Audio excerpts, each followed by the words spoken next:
So yeah, I'm Erin, and yeah, I worked for Meta for 8 years. And then they laid me off in April.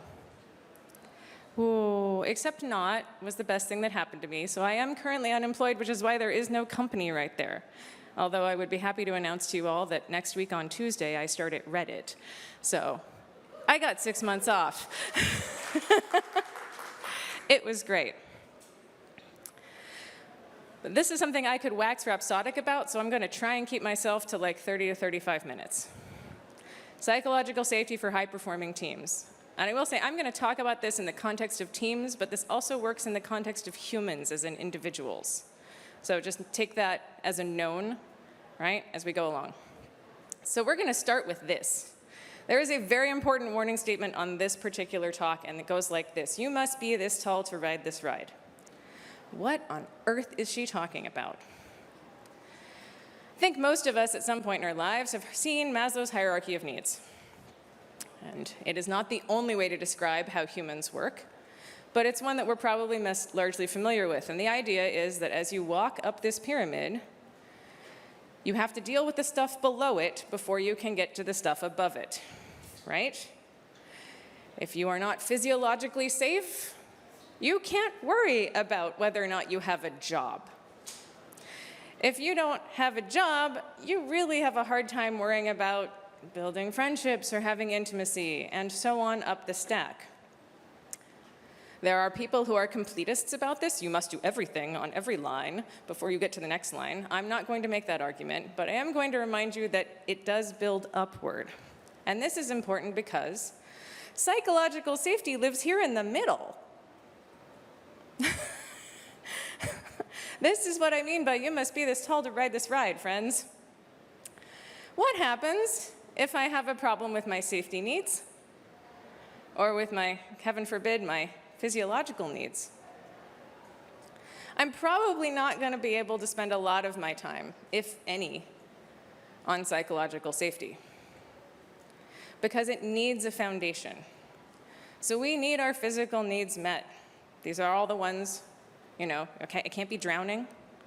I need to have a place to stay and food, and I need a functioning body.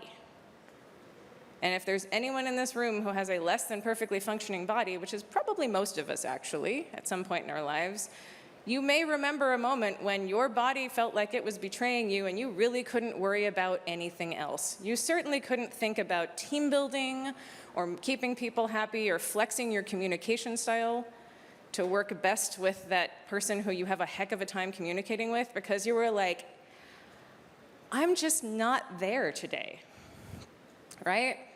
And of course, you also need your safety needs met. If you are having personal security problems, my credit card got stolen,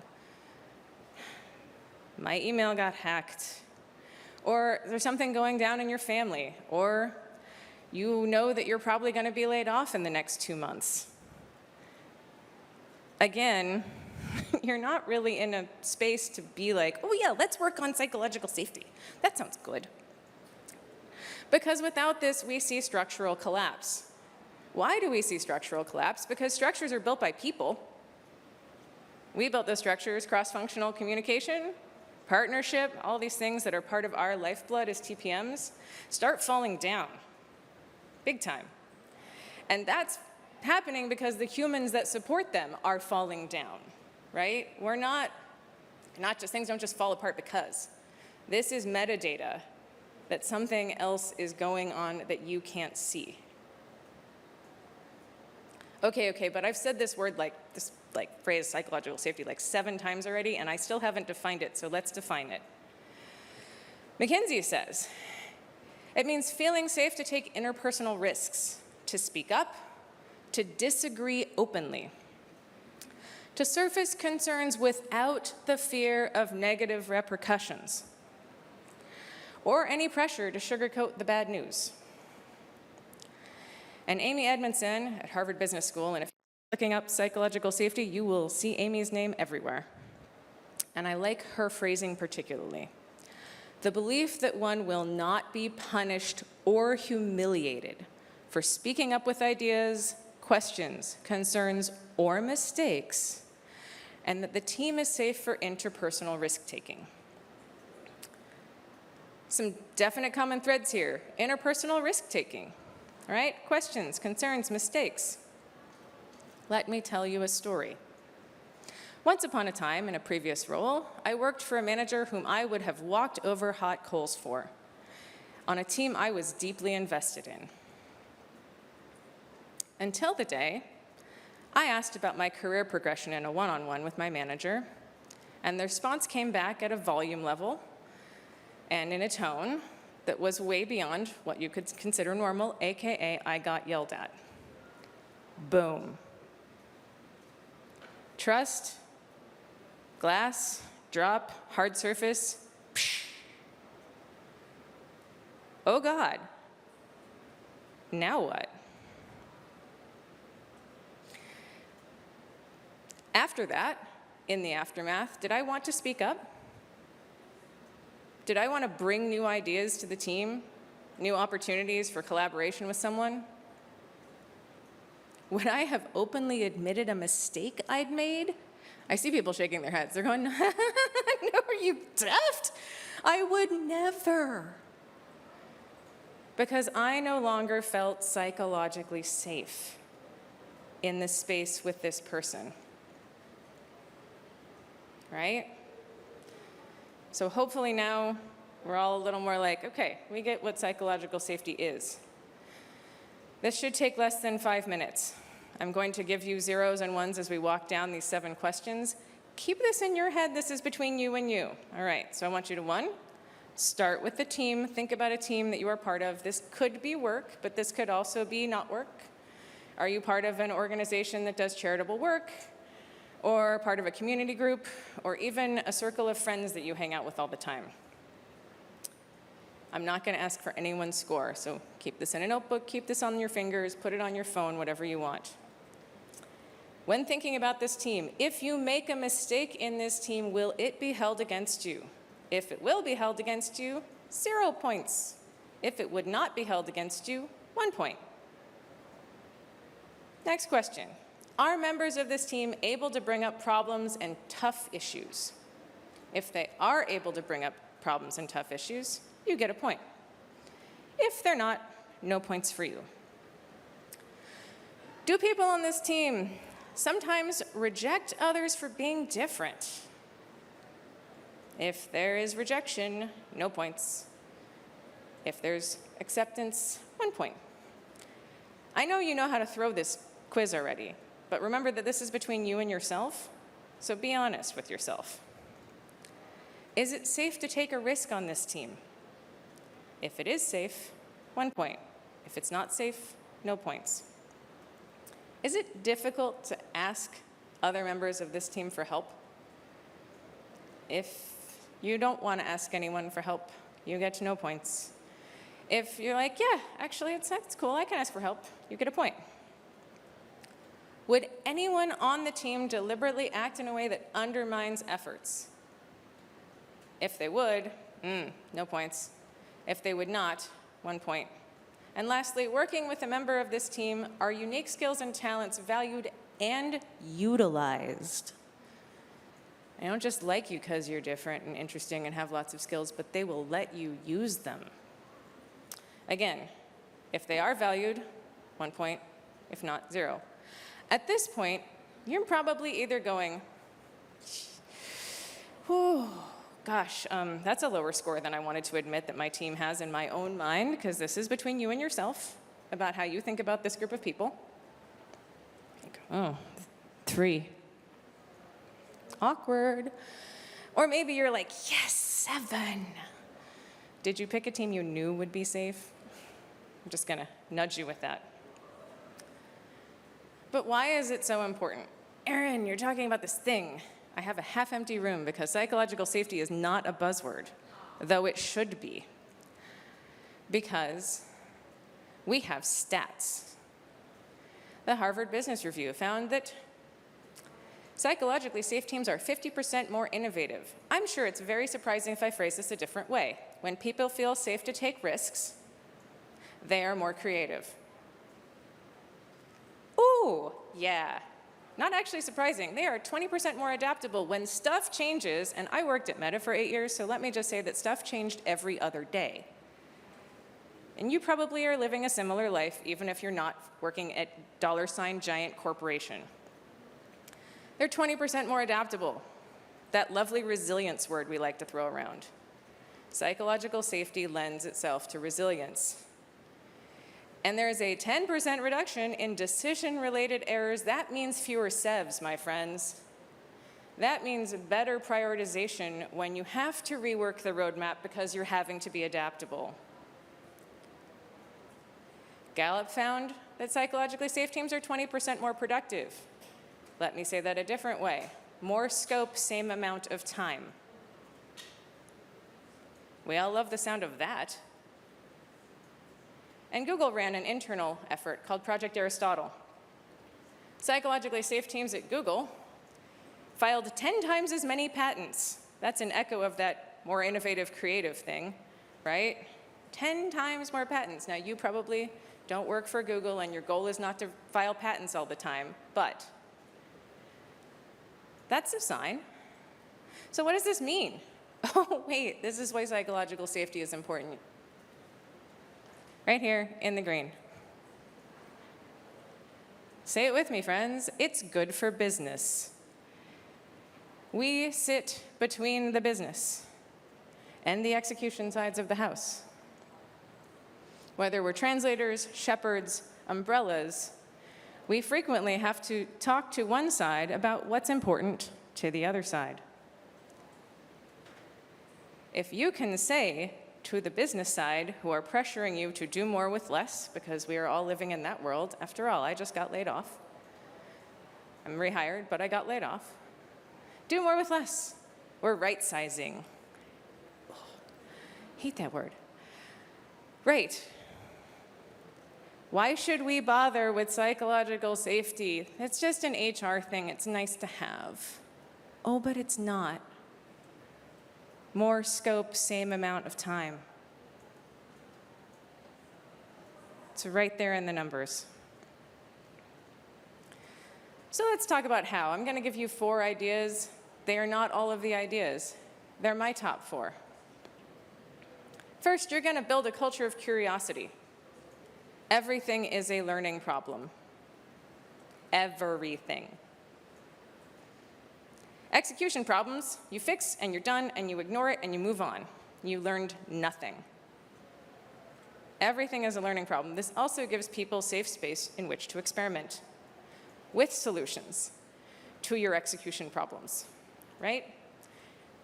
You're going to make a point of asking genuinely open-ended questions. This is something that I'm not the first person to say today. I get to ride on the shoulders of many people who have come before me today. And I mean genuinely open-ended questions. Can you help me understand what is challenging you right now with this implementation? Not, I thought you said it was going to be done last week. I think it was Dylan who said, judge later. Yes, judge later. Judge later, kvetch with your friend over tea, but keep it out of the conversation in the room when you need to be building a culture of curiosity. And you're going to iterate. Again, this is not news. You know how to do this. You're doing it already. But iterate on everything. I am particularly fond of writing very bad first draft comms and then getting my technical people to fix them for me.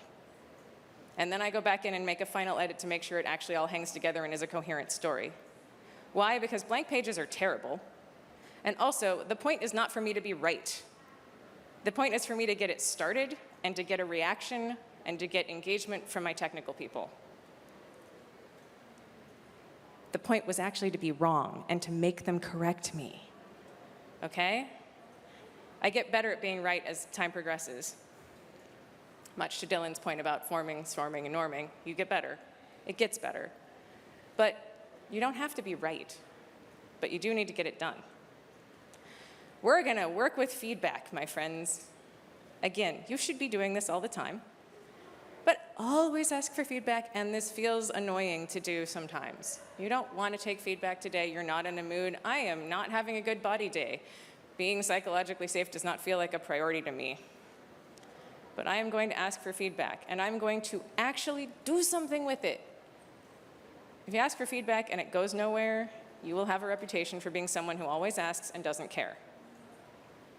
If you ask for feedback and things happen and things change, people notice. While you're being curious and asking for feedback, you will come to know everyone, especially in your teams and your partners. And I do say, yes, this is diversity, equity, and inclusion. This is where this calls in, and I don't mean in the cutesy HR way. I mean you are going to celebrate and acknowledge the diversity in your teams, diversity of thought, diversity of background, diversity of cultural upbringing, diversity of experience.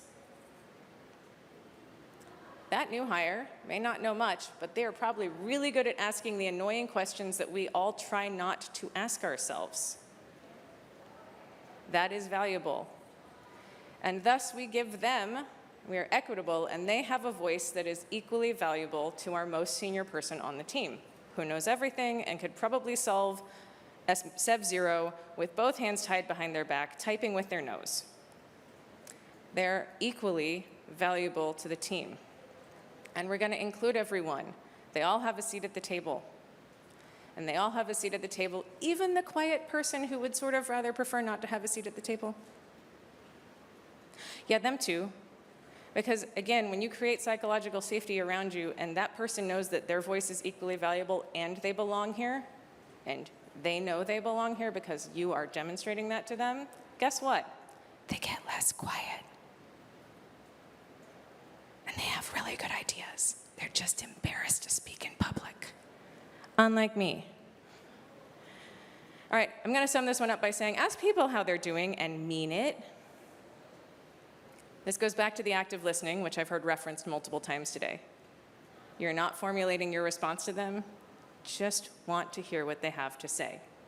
And this ties in with gathering feedback, and I just want to say something about this. If you want to know everyone and you know the space and the people, you will hear so much when you ask for that feedback. You will hear so much when you ask people how they're doing and you mean it. You will hear things you were not supposed to hear. This is a superpower, my friends. Hackers call this social engineering. It's okay to be a social engineer as a TPM as long as you use your powers for good. Ask the social engineer. It me. Look, another thing TPMs already know how to do. You're going to collaborate and share ownership. You are going to delegate with trust. That means you extend trust to the person you have delegated to. And they know you are extending trust to them. Yes, you verify that the work got done. Hopefully they come back and circle back and the work got done. You don't have to go seek that verification. Trust but verify, absolutely. But actually delegate with trust, even the person you may have a hard time trusting. They will know the difference.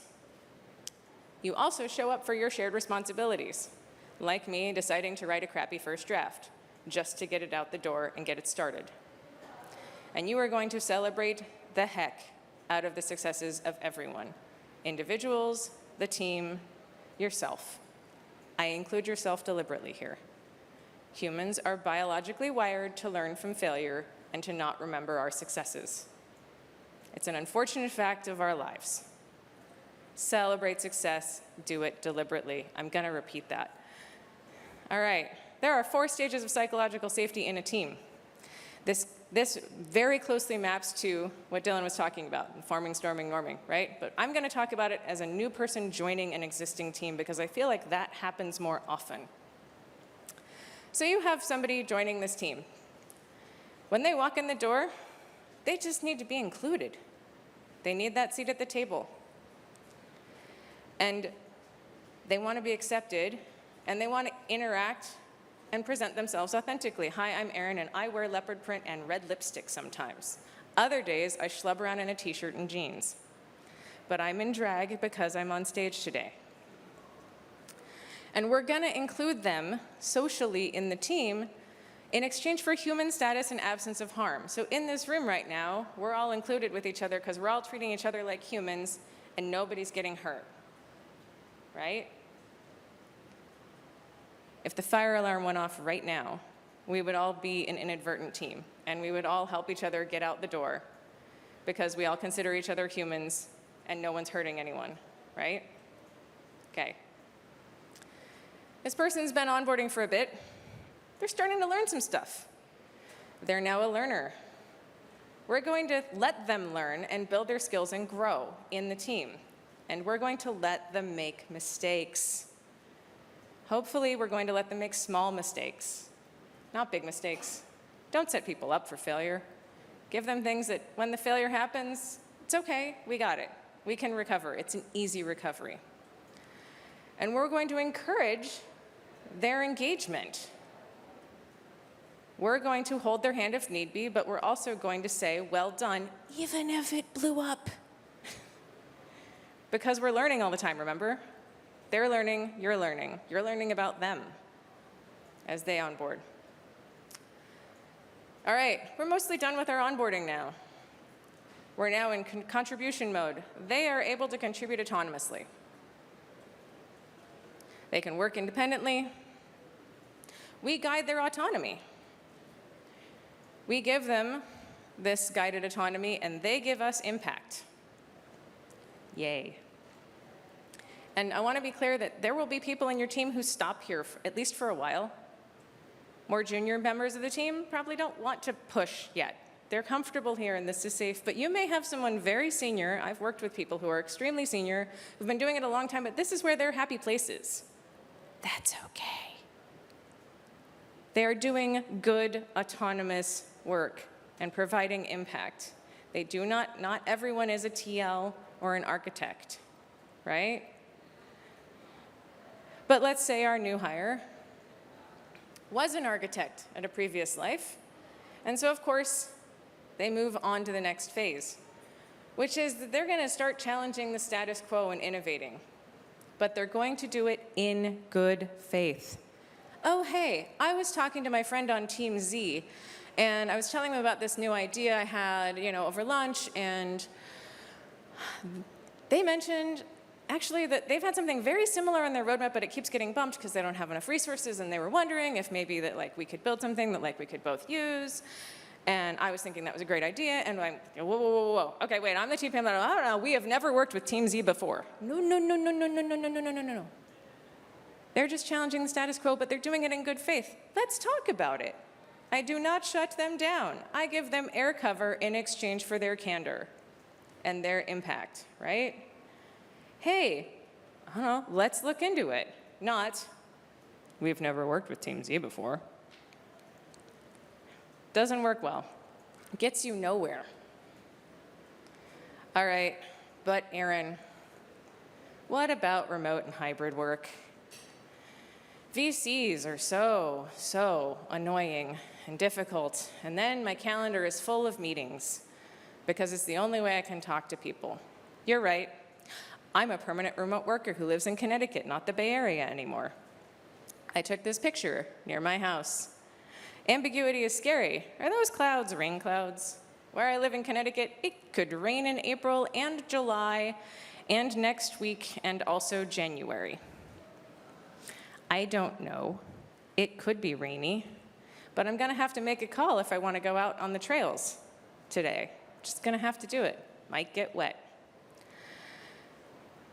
So let's really actually talk about it, not just me be facetious at you. I'm going to let this soak in, and then I'm going to say it out loud. People's needs do not change because we are not physically co-located. That's right, I still have my own Maslow's hierarchy, even though I live in Connecticut and work out of my house. I can still have psychological safety issues, even if we aren't in the room. So even if my new manager yells at me in my next job over the phone, I could feel the same fracturing that I felt when I had to share physical space with that person. It doesn't change just because you're not in the room together. So let's talk really quickly about how this doesn't change. And I'm gonna it's in the top one, but we're gonna use the word explicit over and over here. you need to be explicit because yes, every conversation is now a VC or a chat.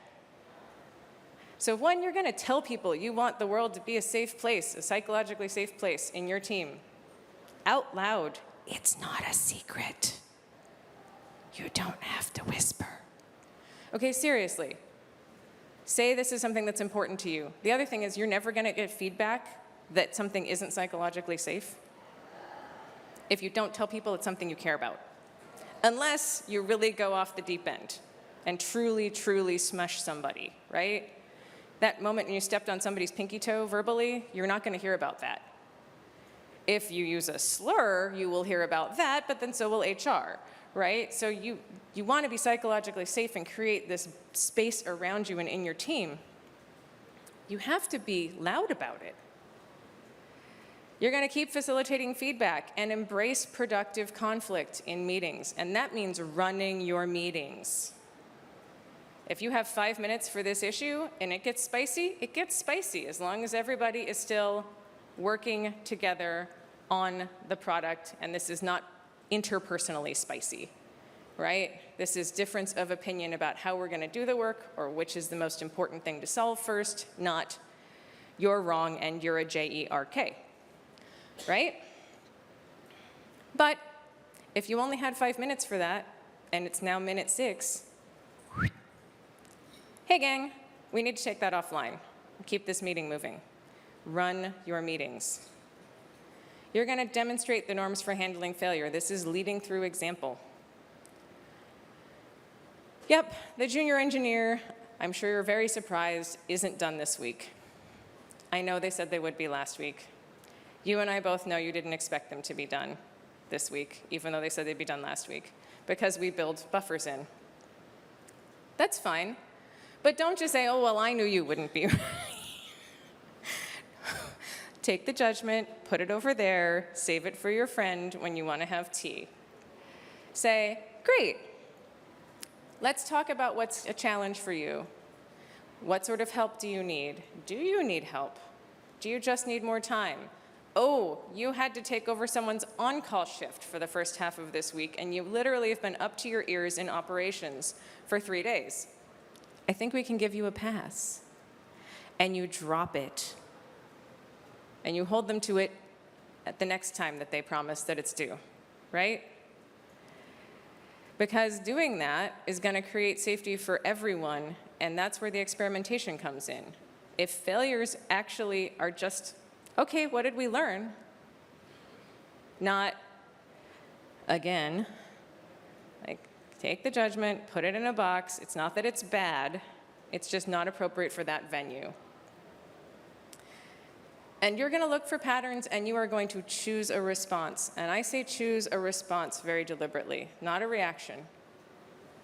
Reactions are what happens when you put your hand on a hot plate.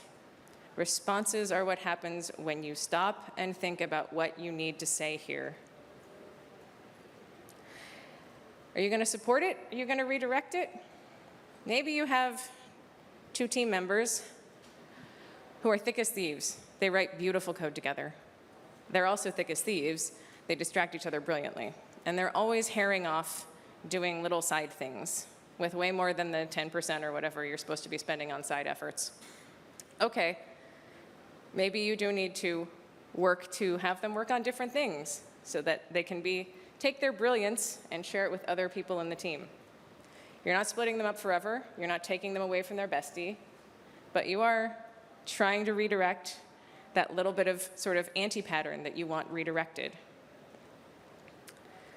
Or you find out in your knowing of everyone that the really quiet one in the back of the room really, really, really has been trying to work to a promotion for 3 years now. And you find ways to give them opportunities to be more visible in ways that work for them. Up to and including eventually speaking in front of leadership. Because this is the pattern to them getting the recognition that they need, and also to you writing the supporting effort documentation for their performance review. And guess what? You have a best friend you didn't know you had, right? Again, you're going to celebrate their wins, and you're going to publish widely in a remote environment, even if you are in the office, not everyone is in the office, if they didn't read it, it didn't happen. At Meta, we used Workplace. When we had a success, I published in my group. I tagged all of the people who were responsible. I shared to all of their groups. I made sure their leaders heard about it, because I think Jen said something about, leaders are always worried about overruns and things. Leaders don't hear stuff unless we make sure they hear stuff.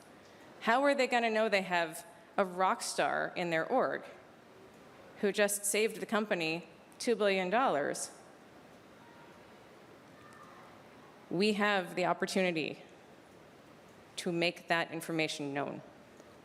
And P.S., this creates a lovely track record for you when it is time to do your own performance review, because you just go through all of the stuff you wrote over the last whatever year or 6 months or whatever it is, and you have your rap sheet.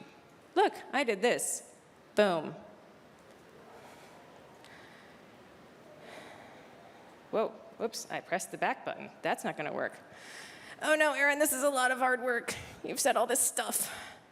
Yes, but there is freedom on the other side of this hard work, and it's not that hard. You're already doing it. I just want you to take a different lens and look at all the stuff you already have and all the things you know, and maybe you collect 10% more feedback than you were before. Maybe you think about the feedback differently.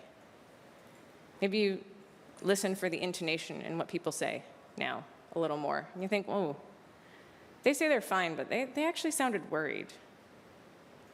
Right? Look deeper. So quickly, what is it? I'm gonna repeat Amy's, because I love Amy's.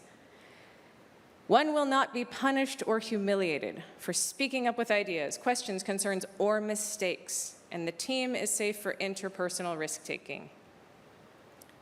How? We're gonna be curious. We're gonna work with feedback. We're gonna know everyone.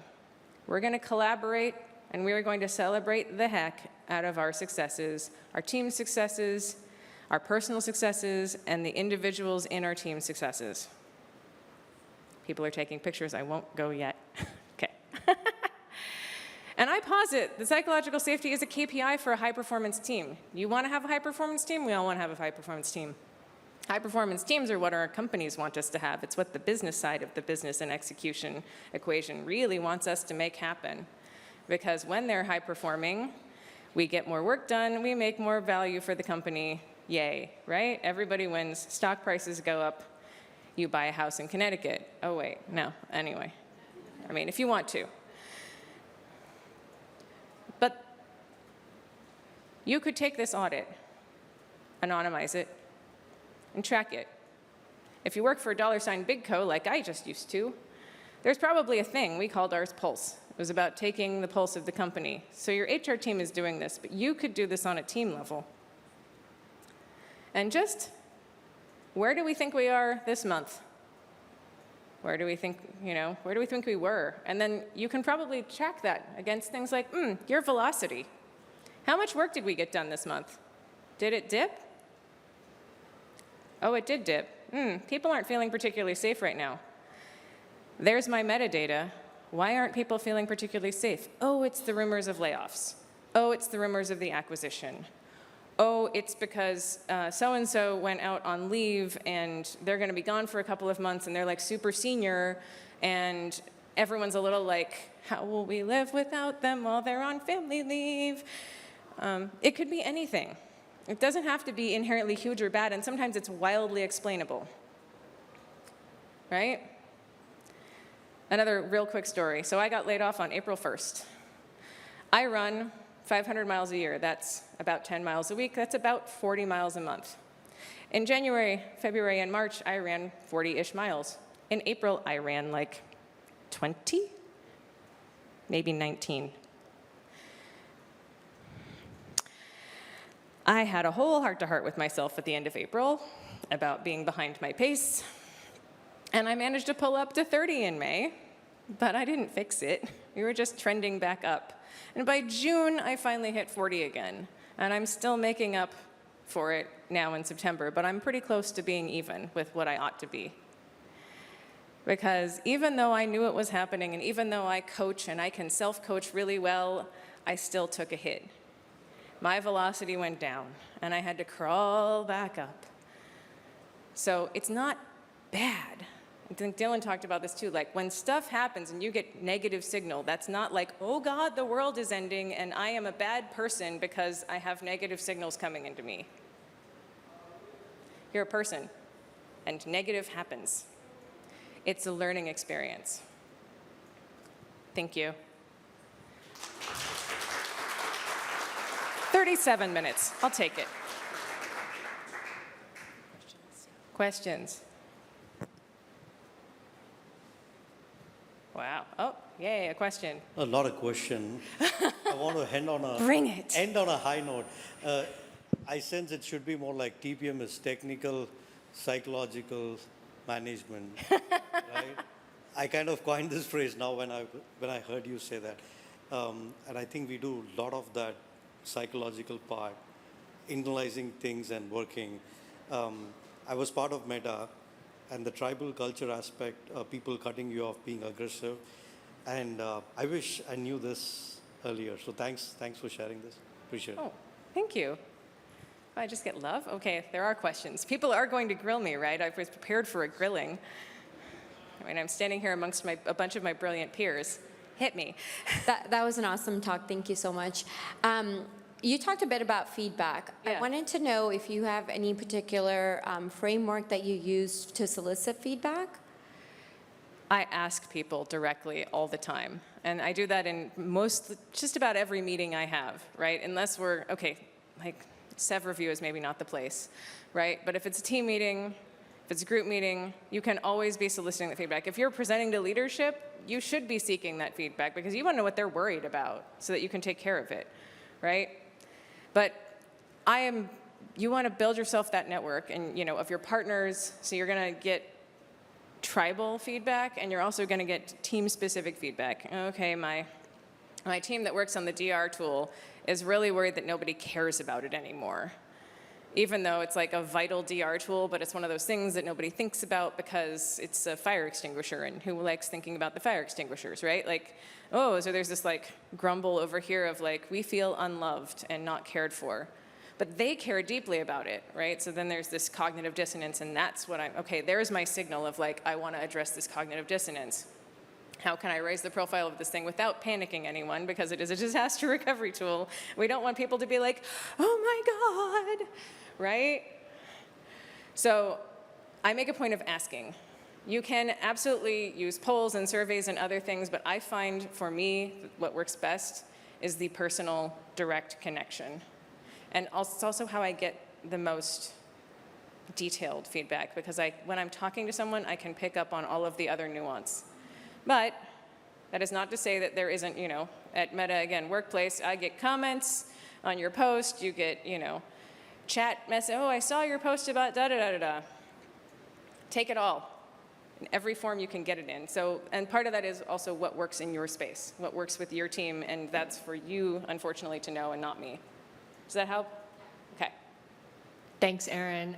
We do have a virtual question from one of our virtual folks, from Erin Christensen. How do we define team in your own words and slides? Oh, well here, I mean any group of people that you are working with where you are responsible in a TPM-ish function. And that's why when I did the psychological safety audit, I was like, think about a group of people that you were involved in, and it doesn't have to be a work team. It could be a work team. Absolutely, all of my stories were about a work team because we're mostly here in a professional environment talking about work stuff. But, I am part of a community group, I guess is the word I would use, where I still don't really feel psychologically safe, but it's not anything that they've done. I'm just still in the inclusion phase. I'm so new that I am having that awkward, I step on myself all the time, please don't hate me for saying the wrong thing phase with them. It's cool. I'll get through it. They are shepherding me gently through it. They are, giving me human status in exchange for non-harm. But it's taking a while, and part of that is that it's not like work. I'm not there for 40 hours or more a week, right? I'm there once a month, most months. So that timeline is much longer. Thanks, Erin. And one last question from Hiba as well, our virtual guests. How to work and perform in a workplace or a team when there is no psychological safety, as this is the truth in most places now? I agree. You can start by making yourself psychologically safe. And that starts with, and again, I'm repeating things that other people have said today, you building your own Maslow's triangle, your pyramid, right? Are your physical needs being met? That includes self-care, which got brought up earlier, right? And I don't necessarily mean nail polish, although it could be nail polish or new shoes or a cool leopard print dress to present in. But it could be I meditate every day. It could be I go for a walk at least twice a week. I do things for myself to make sure that I am building my own self up, and then I can build this psychological safety. And once I do that, I can start to spread it out. I bet you have psychological safety with a work bestie, Kiva.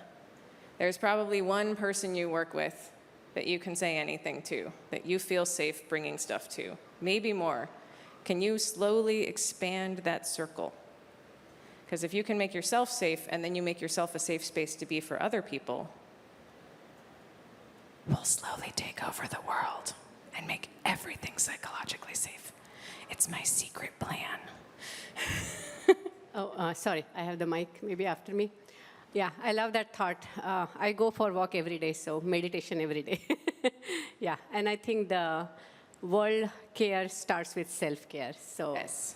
become safe first and then make safe. So I think this is such a topic close to my heart, but very, very ignored topic in some of the spaces, right? Especially in the business world we are in. But this topic should not be only limited to the TPM world or the business space. It can be used everywhere, in the family, in the friends, in the community. One thing on my mind is, whose responsibility is it? Who is responsible, let's say, making the team psychological safe? Is it a manager? Is it a team member? Is it a collective responsibility? Because often I have seen everybody thinks, I don't feel psychological safe, but it's not me. I cannot do anything about it, right? So I think, how do we make it more workable? Heard and understood. I believe psychological safety is a group effort. I also believe that we are leaders. That is part of the definition of our role, even if we are individual contributor leaders, as I am. And we set an example. And so that's why I want to meme psychological safety or make it a virus or whatever you want to call it, where I make myself safe, and then I start to make you safe, and you safe, and you safe, and you safe. And now I'm starting to now you each branch to the people sitting next to you, and lo and behold, I've infected the room in a matter of minutes with psychological safety. Ha, ha, ha, ha, ha, ha, ha. Yes. But yes, I agree. The other thing is, and I just want to repeat this point, when you start to make yourself psychologically safe, even if it's just for one space, like work, it will go out and impact the rest of your world. And that is part of the freedom is on the other side of this work. There is so much wonderful freedom when it's just everywhere around you. It's not like just at work you're psychologically safe, but at home everything's a little dicey, or vice versa. It's just there. It's part of the air you breathe, and it's part of the air that people around you, when they come be in your sphere, breathe, and then they like it. And then they want more of it, and then you help them make it. And then again, I have just spread the meme virus. Ta-da. Hi, Erin. Plus one to everything you just said. Like we have to think about it as more of a virus. But I want to build upon that concept and imagine you're in a meeting where you're driving the call and somebody who's a leader, who knows this psychological safety needs to be maintained, that person is himself or herself introducing stress. Mm-hmm. Oh, why did it not happen? Right there in the moment, how can I, as a TPM, just, drive the meeting forward, and what do I do in the moment? Of course, I can do a lot of things behind the scene, work, give feedback upward, work with that leader and coach upward. That's fine, but in that moment, like when that happened, the damage is done, and you mentioned it's a lot of hard work. Like, I have been doing hard work. Now with that one moment, all my hard work got reversed and I have to redo again. So any pro tips here to deal with while it is happening? I'm going to ask you to be really brave and intervene. This is that moment, especially if it's your meeting and you're running it, to say, hey, can we take this offline? We need to keep going with the agenda. And yes, then you're going to have to do a lot of back channel work, including probably having a direct conversation with that person, which may be really challenging to go walk into, because you're like, oh, this person ranks me by 2 levels in the company, and we don't even breathe the same air, but I need to tell them that that was really made everyone in the room uncomfortable. And I need to talk to them about like how we do this better and what they actually, I think I'm going to echo Dylan here, what problem are they really trying to solve, so that we can get to that. If it's safe in that space for you, you can also ask that question. What problem are we actually trying to solve? Right? You can take it away from whatever the awkwardness and get it back on like, hey, we're here to solve problems. We're not here to be personal. We're not here to be picking on any one person. It's nobody's fault that something is currently, even CrowdStrike was not one, everyone's like, oh, it was one guy's fault. That was a systemic, catastrophic error, and all of us know it. Anyone who's dealt with a big life-altering SEV at a big company knows that that was not one thing. Yes, one thing set it off, but that's all. One thing set it off. An avalanche starts very small also, right? So, if somebody up tall is starting to get spicy, and hopefully they will catch it when you catch them. Like if you say, hey, I'd like to redirect us to focus on solving this problem. Can we take the rest of that conversation offline? They're going to know they misstepped. I can keep going if you guys don't throw me out, but I know we're running out of time. One more? Yeah. Let's keep going. I'm here. Hey, Erin, great topic. Thank you. Hutch from CarMax. So I'm a big proponent of this, love the topic. I'm trying to create psychological safety all the time at work, right? Want to see it in my teams, so on and so forth. Say I'm working through how to create it, all the steps actively. How do I make sure I check myself before I wreck myself, right? What if I'm the problem, I don't recognize I'm the problem, and I'm the reason why I'm not getting the pole of psychological safety at the limit we should be achieving, so we can get the good ideas, we can understand the direct feedback, and we can get to root cause and have a great place to work. You need to be asking people how you're doing. And you need to make sure that they know it's okay to tell you you are screwing up. And I suspect you're in a leadership role. Ish. Yeah. Ish. Most of us are, but where exactly and how leaderly, it gets harder to get out of the echo chamber, right? Ask people, first, you probably have some trusted people who you say, I give you permission. I joke that I give certain people the cast iron frying pan with which they are allowed to whack me upside the head if I misstep, right? Make sure you talk to those people, but make sure they talk to people. Because if there are certain people you're not going to get a productive conversation if you ask this question because they're going to be intimidated or whatever by you, you need to work around that by having someone who can talk to them, bring that information to you. Love it. Thank you. Network. Yeah. I think we only have time for one more question. Okay. I do have a virtual question from D. Morando. How do you promote psychological safety as a new TPM on the team when the team and their SDM already has their culture established? Is their culture bad and not safe? Would be the first question I would ask. Is the culture not working for them? If it's working for them, unless it doesn't work for you and you can't flex to it, right? I'm going to use a really broad and blatant example here. Hi, I'm a girl, in case that wasn't obvious. And so if the culture is boob jokes all the time, maybe we have a problem, right? If it is rampant sexism or something like that, okay, we have a problem, but is this culture actually working for them or not? Because if it does work for them, and it doesn't create lack of psychological safety for them or other people around them, right? Because like I said, like there's a place where it could go where that culture is not actually workable. Is it broken? Would be the question that I would ask. If it's like not quite there yet, then I think as Dylan talked about this, as you work your way into the contributor phase, because you're the new person and you're joining and you're going through the phases of psychological safety yourself, walking in the room. I'll be doing this next week. Work your way to the place where strategically, slowly, over time, you're going to work on the gaps that you see in the psychological safety. It's not going to happen overnight. Natasha brought this up. Trust and psychological safety take a long time to build and break very easily, right? So it's not going to be an overnight thing. Make little changes that nudge things in the right direction. If any of you have ever sailed a sailboat, you know that they don't go in a straight line towards what they're going for. They do this thing called tacking when they're going into the wind, which literally means that they walk and turn, and then they sail and turn, and they sail and turn, and eventually they will get to the end, but they can't motor straight there.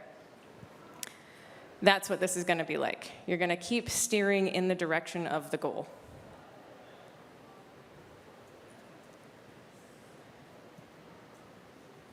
Yep. All right. I think that's all the questions. Thank you, Erin. Thank you, everyone.